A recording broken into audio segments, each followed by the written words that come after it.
बांधवांच्या आमरण उपोषणाला पाठिंबा देण्यासाठी उपस्थित आले.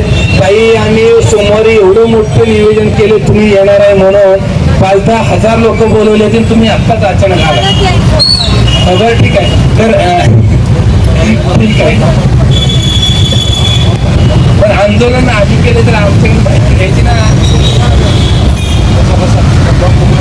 काही खरंच राजकारणामधले पहिले तुम्ही व्यक्ती आहात की कोळी समाज बांधवांच्या आंदोलनाला पाठिंबा देण्यासाठी एवढा वेळ होऊन देखील एक खासदार असून त्यांनी विचार केला नाही की या ठिकाणी माणसं किती आहेत, आंदोलन किती आहेत, मी खासदार आहे, मी किती लोकात जावं यांनी विचार न करता ताई तुम्ही आला, त्याबद्दल खरंच मी तुमचं कोळी समाज बांधवांच्या वतीनं मनापासून स्वागत करतो आणि आभार व्यक्त करतो की एवढ्या मोठ्या मनाची खासदार.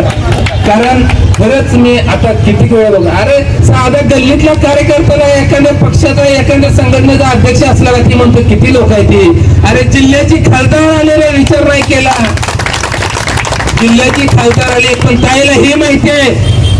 खाली बसा गेला का, खाली बसा गे, खाली बसा गे. कॅमेरावाले थोडे तुम्ही मागे सर तुम्ही बसा ताई. तुम्ही आम्ही येणार आहे म्हणून 10,000 लोक सोमवारी बोलवले. सर लोक ही सगळी आता सर्वेदार आहे ती व्हिडिओ काढा, सगळ्या ग्रुपवर टाका. पहिली खासदार आहे, राजकीय पक्षाचा पहिला प्रतिनिधी आलेला आहे. सगळ्या महाराष्ट्राच्या लोकांना कळलं पाहिजे, या मजलेल्या सरकारला समजलं पाहिजे, या गेंड्याची कातड्याची जागी झाली पाहिजे. उद्या प्रत्येक आमदारांच्या खासदारांच्या घरासमोर आंदोलन चालू होणार आहे, त्यावेळेस त्यालाही प्रश्न विचारला, अरे खासदार येऊ शकता, तुम्ही तर आमदार हिथून जाता. काही आमची मागणी अशी आहे, या ठिकाणी आपण डायरेक्ट